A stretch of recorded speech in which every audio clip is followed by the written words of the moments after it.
Bonjour à vous. Aujourd'hui, après avoir fait la démonstration de l'ananas en piston, on va réaliser le flambage de ce même ananas. Donc pour des ananas flambés, il nous faut des ananas. Et il nous faut également du sucre. Donc c'est un sucre de canne cristallisé, un sucre de canne blanc. Ensuite, quelques gouttes de citron. Là, c'est un citron concentré. L'intérêt, c'est que ce citron va éviter au caramel qu'on va faire avec le sucre de masser. Un peu de beurre pour donner de la générosité à notre ananas. Là, c'est un beurre demi-sel, toujours en référence à nos amis bretons. Et puis un petit goût de salé dans un dessert, c'est toujours bon, ça relève un peu le sucre. Un peu de jus d'orange, on pourrait prendre également un jus d'ananas. Si vous le faites avec des ananas en boîte, utilisez le sirop qu'il y a dedans. Et puis là, c'est la touche personnelle, un rhum arrangé maison. Alors, avec cannelle, vanille, gingembre, à ne pas mettre entre toutes les mains. Pour commencer, il vous faut un peu du matériel. Là, moi j'ai une poêle bimétal, donc cuivre à l'extérieur, inox à l'intérieur. L'avantage de cette poêle, c'est qu'elle conserve la chaleur. Ensuite, on a besoin d'une pince pour manipuler nos ananas. Je commence par allumer mon feu et je vais saupoudrer le fond de ma poêle de sucre. J'espère que vous allez bien voir. Je vais en mettre vraiment partout. L'avantage d'une poêle ronde, c'est qu'elle va chauffer uniformément et qu'on va pouvoir avoir un beau caramel. Quelques gouttes de jus de citron, ce qui nous évitera de faire masser notre préparation.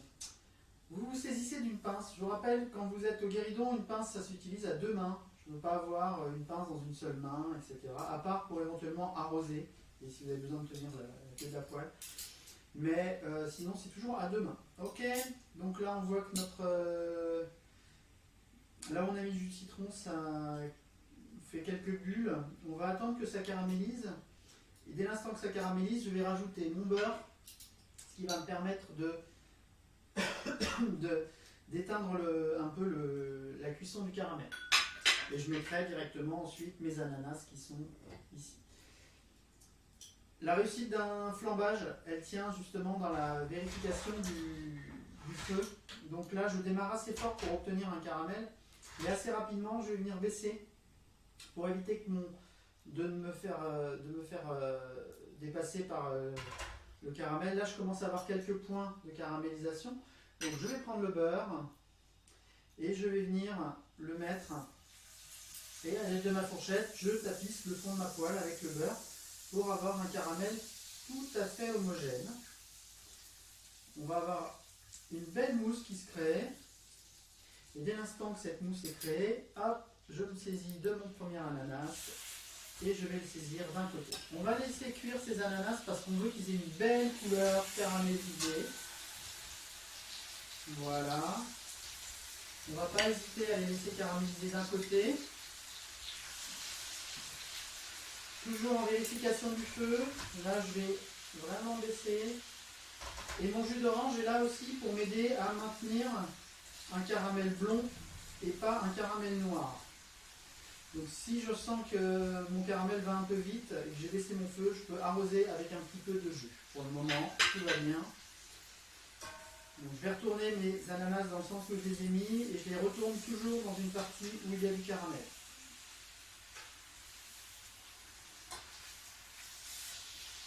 Voilà. Très beau. Et là, je vais laisser caraméliser. Là, j'ai déjà un beau caramel bien blond autour.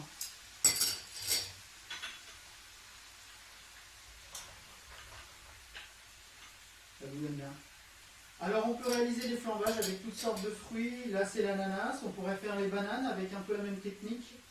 J'évite le jus dans les bananes parce que... Et puis les bananes, c'est vraiment... on le fera cette semaine ou la semaine prochaine. On va voir que les bananes, on va les retourner une seule fois. C'est des fruits qui sont très fragiles. Là, notre ananas, donc c'est un cayenne lisse qu'on a découpé sous la technique du piston. Je vais les retourner encore une fois. Là, je commence à avoir un beau caramel. Je ne sais pas si vous le voyez, je vais approcher la poêle de la caméra. Tant pis si je vous dis ma caméra et mon ordinateur. Allons-y. Voilà. Je ne sais pas si c'est très clair pour tout le monde. Et là, je vais réaugmenter un peu mon feu. Je vais augmenter mon feu pour que les ananas prennent une belle couleur. Là, j'ai un caramel qui est parfait.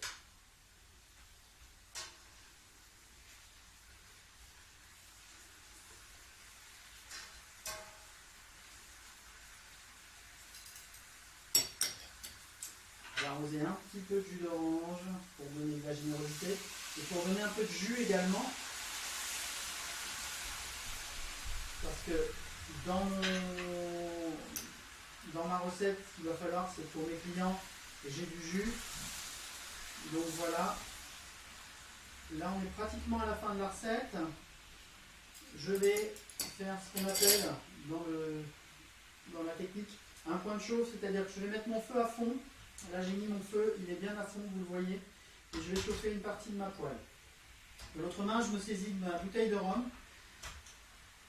Donc là, il faut que ça chauffe vraiment, vraiment.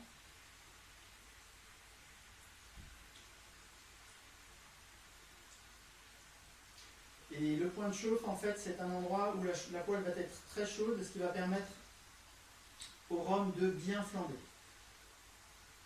Voilà, très beau caramel, très beaux ananas. Là, je remets ma poêle sur le feu, j'arrose assez généreusement et je flambe. Voilà. Je laisse flamber, je n'éteins pas mon feu pour le moment. Ce que je peux faire éventuellement, c'est arroser mes ananas avec ce généreux caramel. Alors, c'est pas en odorama, mais je peux vous dire qu'ici ça sent bon. On sent la cannelle, on sent la vanille qui était dans le rhum, qui ont libéré leurs odeurs. Une fois que ça s'arrête de flamber, j'éteins mon feu et je sécurise mon poêlon. C'est-à-dire que je désarme la bouteille de gaz, vous voyez, qui se trouve à l'intérieur. C'est important. Je vais débarrasser une partie de mes éléments. Je vais prendre l'assiette dans laquelle je vais dresser mon dessert. Alors là, mes ananas, je vais pouvoir les dresser et donc je vais en mettre 2 tranches par personne. Là, ce soir, moi j'ai prévu de me rajouter une petite boule de glace coco, me rajouter également quelques petits spéculoos écrasés. On rappelle un peu le goût de la cannelle avec le spéculoos. Et puis, j'arrose généreusement mes ananas. Ça, c'est quand même plutôt sympa pour eux. On a donc un beau caramel, bien réussi, pas brûlé. On a une très bonne odeur, je peux vous le jurer.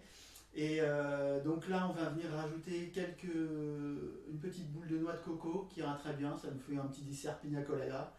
Avec ça, on peut boire le rhum qu'on a utilisé pour flamber. Celui-ci, je me le réserve.